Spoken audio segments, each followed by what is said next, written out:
करतोय। छत्रपती संभाजीनगरमधील क्रीडा संकुलातील घोटाळ्याच्या प्रकरणी आता नवनवे खुलासे आणि धक्कादायक माहिती समोर येते आहे।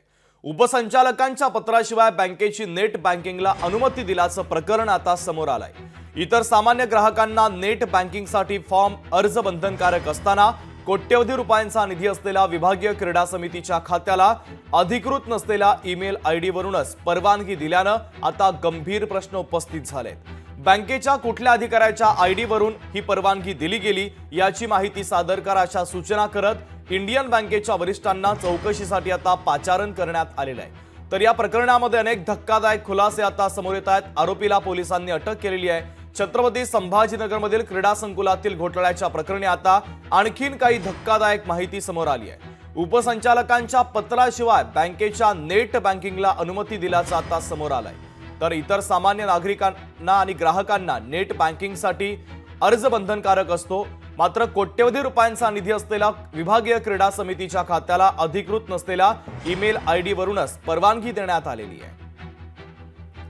सचिन बडे आपले प्रतिनिधी आपल्याशी जोडले जात आहेत। या नव्या खुलाशाच्या संदर्भातले अधिकचे अपडेट आपल्याला ते देत आहेत। सचिन, या घोटाळ्याच्या प्रकरणातील आरोपीला पोलिसांनी अटक केली, आरोपीची चौकशी देखील सुरू आहे, मात्र अनेक धक्कादायक खुलासे या संपूर्ण घोटाळ्यामध्ये आता समोर येत आहेत आणि त्यामध्येच एक महत्त्वाची माहिती आता समोर आली आहे। उपसंचालकांच्या पत्राशिवाय बँकेच्या नेट बँकिंगला परवानगी देण्यात आलेली आहे। अधिकचे अपडेट नेमके काय मिळत आहेत? बँकेतून काढायची असली तरी तुम्हाला अधिकृत सही लागते किंवा त्या ठिकाणी चेकवर तुम्हाला 2 वेळा सह्या कराव्या लागतात। म्हणजे एवढी पारदर्शकता राबवली जाते। आणि त्यानंतर कुठलाही बँकिंगचा नियम असेल तर अर्ज केल्याशिवाय किंवा अर्जावर संमती मिळाल्याशिवाय कोणतेही काम होत नाहीत। मात्र 21 कोटी रुपयांचा घोटाळा करत असताना किंवा एवढे पैसे बँकेच्या खात्यातून काढत असताना या ठिकाणी कुठल्याही प्रकारे नियमांची अंमलबजावणी केली नाही का, हा प्रश्न उपस्थित केला जातोय।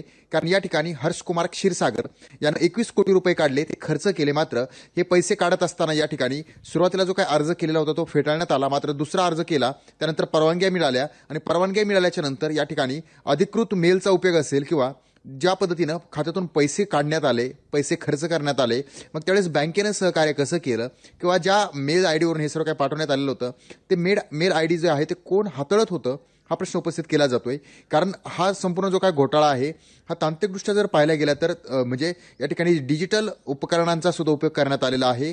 या ठिकाणी चांगल्या चतुरतेनं हा घोटाळा करण्यात आलेला आहे। यामध्ये बँकेच्या अधिकाऱ्यांची देखील आता चौकशी केली जाते, कारण यामध्ये त्यांचा काही हात आहे का किंवा त्यांना फसवून हे संपूर्ण व्यवहार केलेत का हे तपासलं जाते। मात्र या ठिकाणी आता दिवसेंदिवस नवनवीन आरोपींचा शोध घेतला जातोय, नवनवीन आरोपी समोर येत आहेत आणि एवढंच काय तर वरिष्ठ अधिकाऱ्यांवर देखील आरोप केलेले आहेत, त्यांना सुद्धा चौकशीसाठी बोलवलं जाते। त्यामुळे हा घोटाळा आता दिवसेंदिवस तीव्र स्वरूपाचा पाहायला मिळतोय, वाढत चाललेला आहे।